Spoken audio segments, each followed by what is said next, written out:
Livebearers have been some of the gateway fish for many fish keepers entering the hobby. Let's go ahead and take a walk through the fish tank barn, and I'll show you my top 5 Livebearers for beginners. Before we start our list, let's go ahead and cover some basic Livebearer care. You'll want to keep your Livebearers at a temperature between 74 to 80 degrees Fahrenheit. However, it does increase their metabolism, so therefore shortens their lifespan. I like to use sponge filters in all of my Livebearer tanks, but you can use a variety of different filtration methods to filter the water for your Livebearers. One thing to keep in mind though, is if you are using a hang-on back or canister filter, you will need to get an intake sponge to protect the fry from getting into the filter. I will go ahead and put a link in the description to one that I really like from the Aquarium Co-op. I also like to use live plants in my tanks in order to reduce nitrates as well as protect the fry for many hungry parents. One of the greatest draws to Livebearers is they give birth to live young. Sexing Livebearers is generally pretty easy. The males will have a stick-like appendage, which is called a gonopodium, which is used to impregnate the female. Females are generally larger, have a more rounded body, and when they're pregnant, you'll see a gravid spot towards their anal fin, which is generally black. The fry will remain inside the female for about 30 days or so, at which point they're released. The fry are very easy to raise. They can take crushed up flake food, some commercially available fry food, or even baby brine shrimp. So let's go ahead and start out with mollies at number 5. There are quite a few different forms of mollies. You can find balloon mollies, you can find your typical black molly, which was the original molly, and many of the other color forms, like the gold dust mollies you see here. Your common molly generally reaches a size of about 4 inches or so. Even though you can shoehorn these guys into a 20-gallon tank, 29-gallon tank would really be much better. One of the things you can notice is if you watch your mollies in their tanks, they do pick at algae all day. So you definitely do want to provide them some vegetable matter in their diet. I really do like the extreme spirulina flake as one of my options.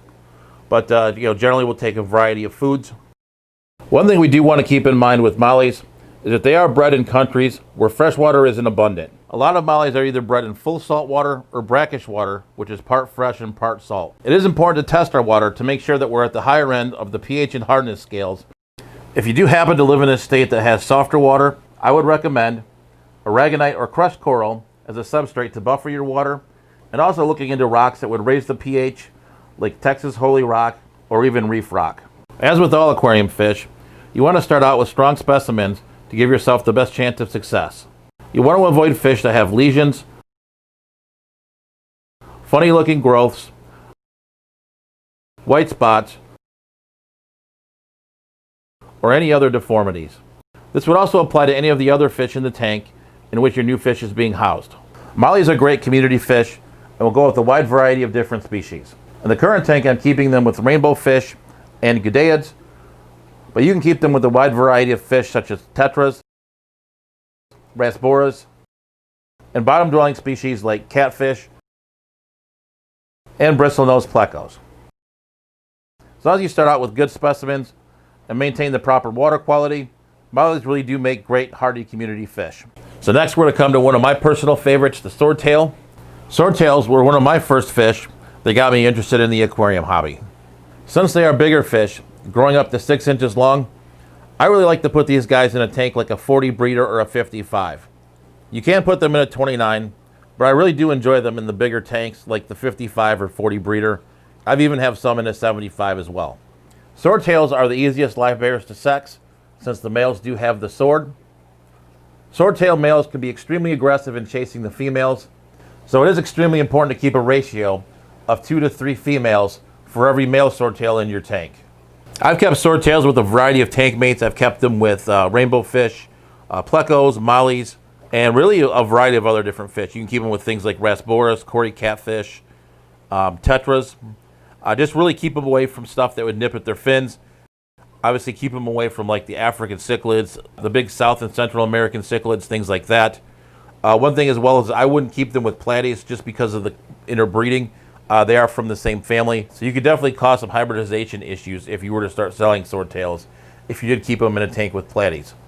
But all in all, swordtails are one of my favorite fish. They do require a little bit bigger tank, so I did move them down on the list. Again, give them the proper water, and you'll be good to go.